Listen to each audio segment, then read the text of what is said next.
the science of it is you are reshooting the same synapses every single day and ingraining this behavior into your brain. Now, I want to read about another scripture that talks about the vision, okay?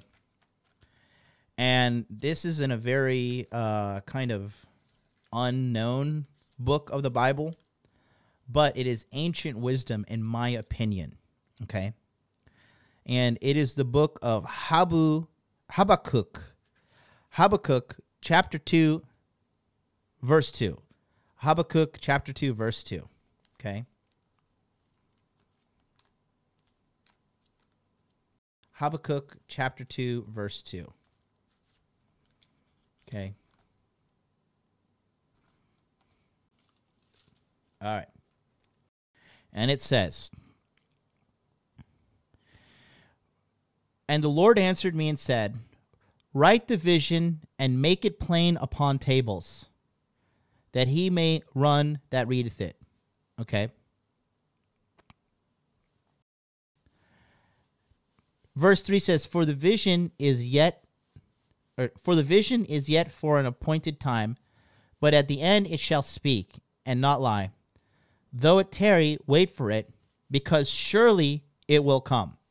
All right. So it is being taken a little out of context here, but there is a part that I want to talk about that is very important. Okay. And that is physically writing down your vision. Okay. You guys know, I've talked about it time and time and time again, right? That when it comes down to getting your goal in life, writing down your affirmations is extremely important, okay? Physically, not typing it out, not saying it to yourself, but actually the act of physically writing it out is extremely important. You guys all know the book, right? Who has not seen the book where I was writing down my vision for life for 5 months straight in a row? Who has not seen it? I think most of you guys have seen it, right? If you want me to show it, put a 1 in the chat. I got to go back in my bedroom to get it. But put a 1 if you want me to see it. If you want to see it. Put a 2 if you don't want to see it. But it is something about physically writing things down that makes it really, really tangible. Okay. Apparently, a lot of you guys haven't seen it. I thought we must have a bunch of new viewers here. Jerry's pushed the 2. I saw the video name, not the book. You want to see the book? All right. Writing out what you think converts thought into action. Exactly, says perfect, Wraith. All right, 2 seconds. Let me go in the bedroom and grab it. All right. I thought most people have already seen me do this, but I guess not. So this is my book. Let me show you. Okay. Gotta take the dark pass thing off. Hold on. Okay. So you see there? Let me turn on my other light. I have like the sexy mood lighting on right now, but let me just blast the lights so you can see what's going on. All right. So you can see here, it says, this was in 2018. 5/13, 5/14, it says, I make $10,000 a month online consistently. I make $10,000 online consistently, right? And I did this for, you can see,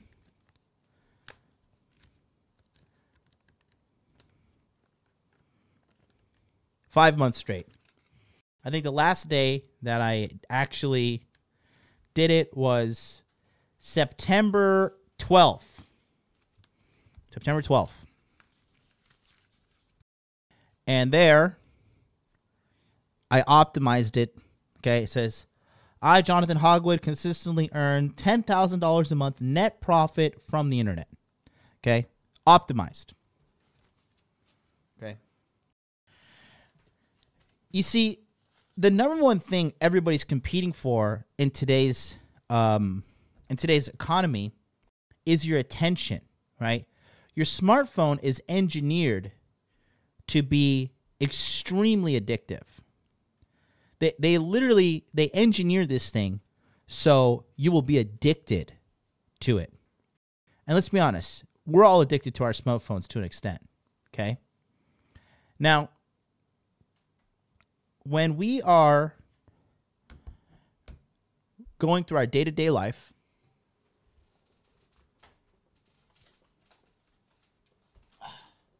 actually, while I'm on the topic, I'll show you this is my new journal.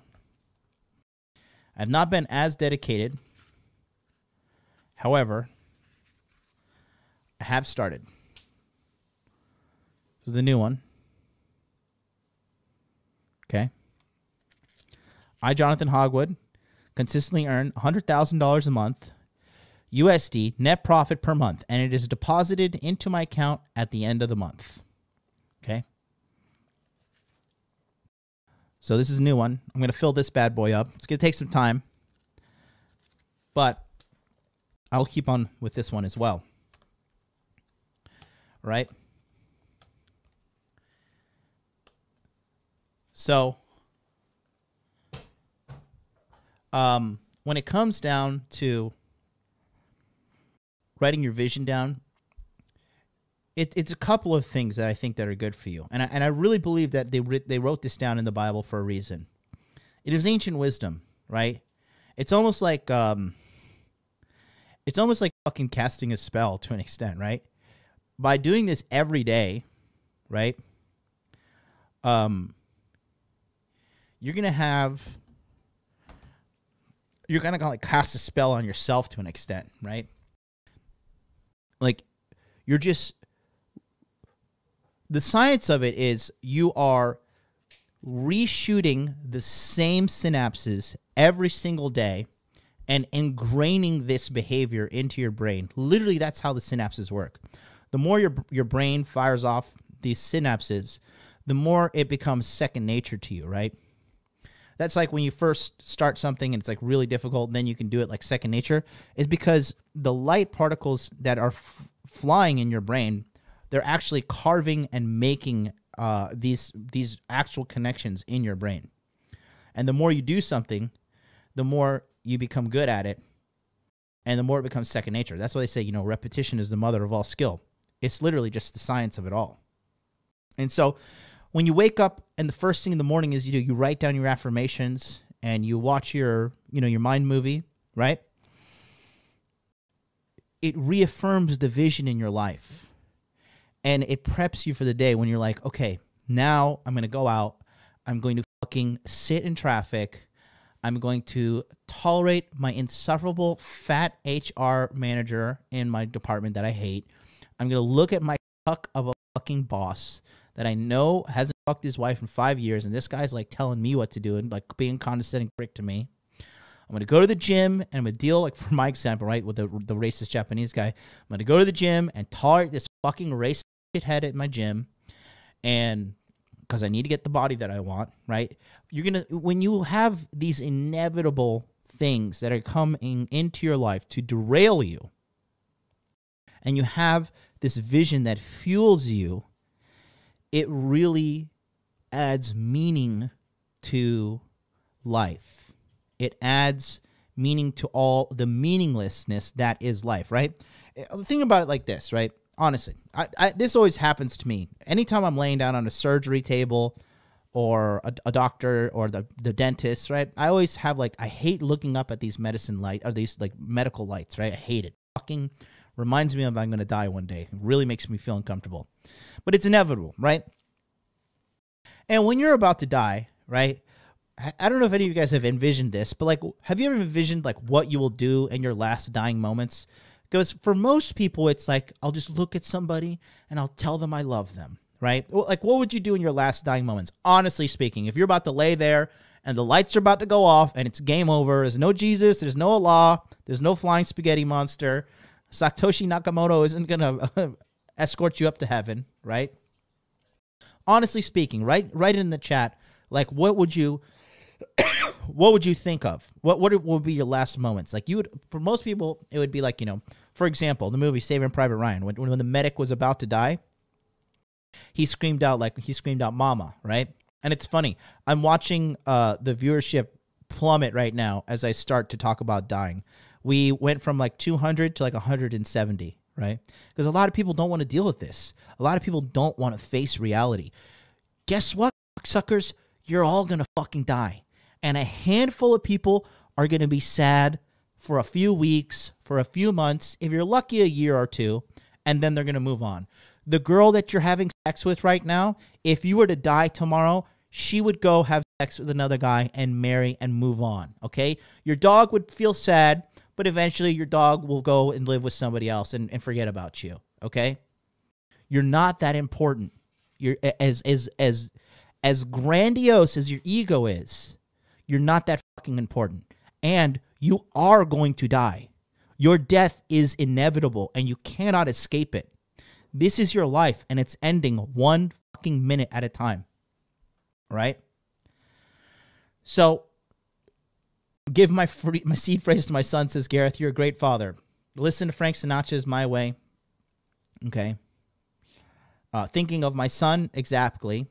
And how fortunate I've been. Yeah, exactly. But like, honestly, you know, I would reflect on my life prior to death. Hope my boys are there, says Jerry. Right? And all of these things are emotional things, right? Think about, and again, I say this with empathy, but think about how meaningless your last moments really are that you just wrote in the chat.